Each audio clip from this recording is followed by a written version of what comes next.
Hello, dear ladies and gentlemen. I'm not saying good afternoon or good morning or good evening. I don't know when are you going to listen to this video or to watch it, to be more specific. So I'm just saying hello. Today I would like to say a few words about freedom, democracy, and weapons, and how they are connected. Well, I have a couple of videos devoted to what democracy is, and I'll put a couple of links here in the comments.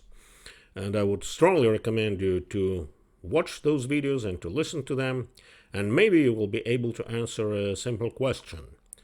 Do we have democracy today, or maybe it's post-democracy, like postmodernism, post-humanity, etc.? It's up to you to decide. But I would like to draw your attention to a couple of historical facts. Well, historical fact number one. Since time immemorial, in all civilizations that preceded our civilization, and in our civilization as well, there was a major difference between slaves and free people. Free men, as they were called. Well, sorry, the civilization was created by men, with the support of women, of course. The difference was that a free person, a free man, was entitled to possess weapons and even to wear those weapons. Slaves didn't have that right. That's only one fact. Another fact is that, as far as I know as a historian, each time when the authorities or elites wanted to disarm the population, signaled the preparation to something really bad, so that there would be no resistance. The first two regimes in the 20th century that put a restriction on the possession of firearms were the Communist Soviet Union and Nazi Germany. Before that, those restrictions never existed in the civilized world. And in Soviet Russia, in the Soviet Union, even hunting knives were under control. So they had numbers, and you were supposed to have a special permission to possess a hunting knife, not to mention a hunting rifle.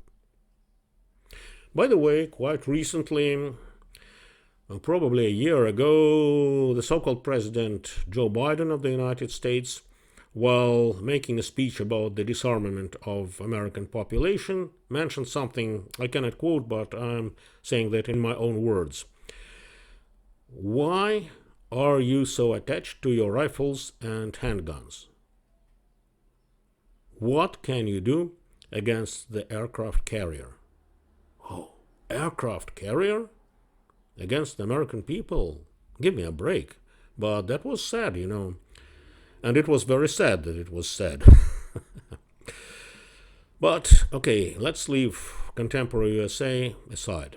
Let me say a few words about some events of distant history.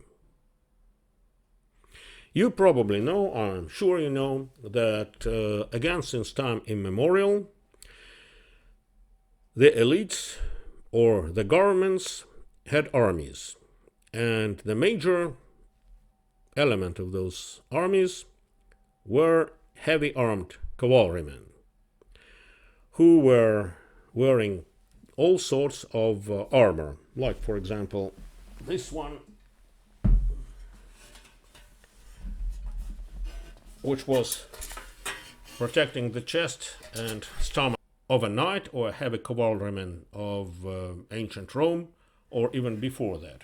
You see, if your body is protected with such an armor, it's very hard to pierce it with an arrow, or with a knife, or even with a battle axe. Possible, of course, but not very easy. And boasting such an armor, and let's say a nice sword in the Middle Ages, like this one, I'm going to show it to you. Oops. Excellent tool, by the way. The knights were fighting with those tools against each other, and sometimes it could pierce the armor, or at least harm the body of the person protected by that armor. But with a club or with a spear, it was very hard to do anything against a heavy cavalryman or a heavy knight. But of course, yeah, let me say that heavy cavalrymen of ancient Persia or ancient Rome or of any European country of the medieval period, heavy armed cavalryman or a knight in Europe was like an aircraft carrier or a tank at least. And what could you do against an aircraft carrier or a tank of the ancient times?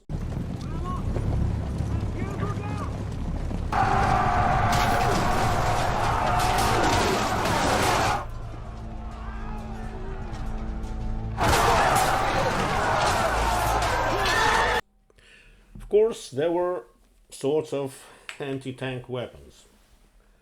One of them was a crossbow. If you don't know what it is, maybe you don't, maybe you do. Well, this is a contemporary crossbow. The first crossbows were much more primitive. They were invented in ancient Greece during the period of ancient Greek democracy, by the way. And they were known as gastrafets. A bolt, the arrow used in a crossbow was called a bolt, could pierce any armor.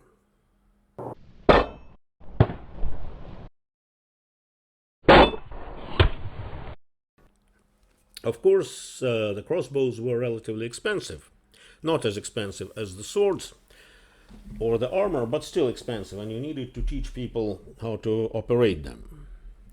But they were very effective against the armor.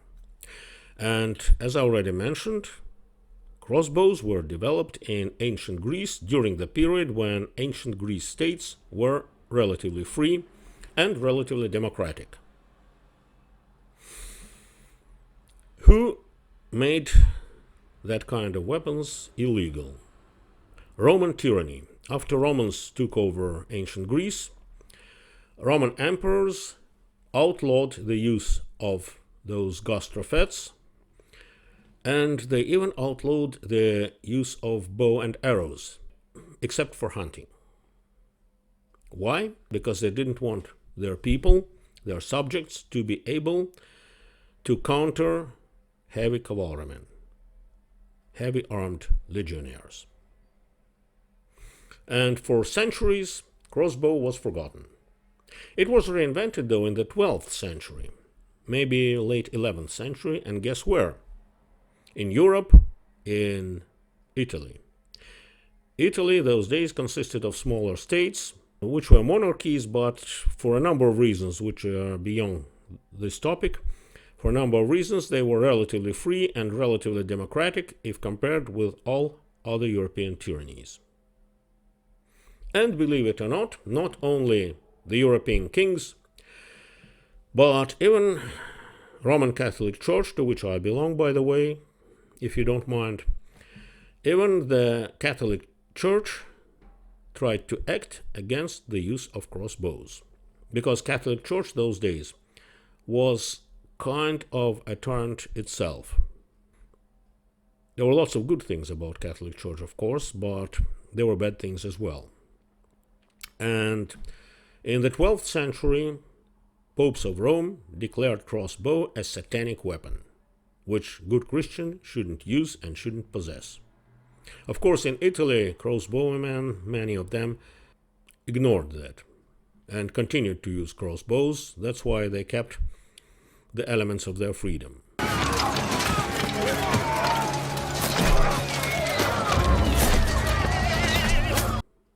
But again, crossbow was effective, but not that effective. Until the beginning of the 15th century, when firearms came to Europe. They came originally from China, where they were used mostly for entertainment or for psychological pressure on the enemy, not too effective in battle. From China, they came to the Arabs.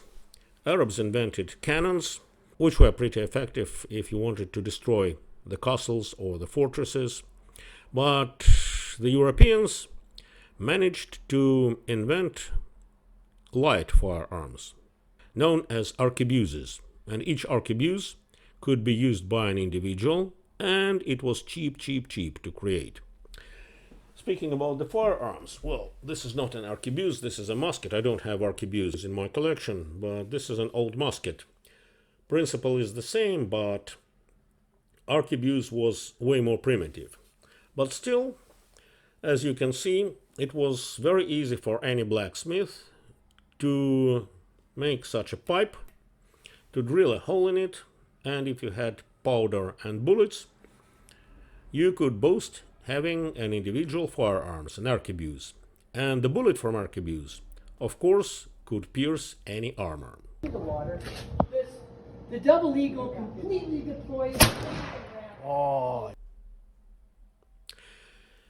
Since the late Middle Ages, there is a legend in Western Europe, in Switzerland, and in southern Germany. And by the way, very similar legend is coming from the same period from northern Caucasus, where the processes were very similar. And the legend tells us the following story. Once a knight in his shining armor was riding a horseback down a hill from his castle, and he saw a group of peasants who were walking up the hill towards his castle. Some of them had axes, some of them had clubs, and one of them had an arquebuse, but the knight didn't know what it was. So arrogantly he addressed his peasants. "So, you stupid peasants, where are you going?" And one of the peasants, the most brave one, answered, "Well, I'm sorry, good sir, but we are going to your castle." "And what the hell do you need in my castle, you bastard?" "Well, I'm sorry again, sir, but we're going to kick you out of your castle. You know what? We had enough of you, and we don't want to pay you anymore." "You don't want to pay what?" asked the knight. "Look at yourself and look at me. Who the hell you think you are? Right now, I'm going to draw out my sword and chop you into pieces. And the others I will chase them down the hill with my whip, as I usually did when you were dissatisfied with something." "Well, we'll see what you're going to do, good sir," said a man with an arquebuse. And he shot at the knight, at the baron. And of course the arquebuse bullet pierced the armor, and the poor baron fell off his horse dead. In a couple of places in Switzerland and in Germany, there are even little stones on which it's written that here and here, Baron so-and-so was killed for the first time with an arquebuse bullet. Not surprisingly, as soon as arquebuses were invented and became more and more popular in Europe, democracy started developing. Isn't that interesting? Well, that's all actually I wanted to say, and I wish all the freedom-loving people would keep that in mind. And of course, you should obey the criminal code of your country, and you shouldn't acquire forbidden weapons unless you get permission. But I personally would recommend everyone to get that permission and to be armed just in case, you know. I would add to the above that mercy is an integral part of our civilization. But how can you be merciful if you cannot harm anyone? If you are a hedgehog without needles, or a turtle without its armor, then it's just the words. However, if you are armed, even if you don't have firearms, even if you don't have a sword, but for example, if you know battle arts and you can operate with your hands and feet, you can be merciful when you have a choice to harm someone or not to harm someone. If you choose deliberately not to harm a person, then there is mercy in your heart. But that's my personal opinion. Maybe I'm wrong. Anyway, wishing you all the best and have a lovely rest of the day or night. Bye bye.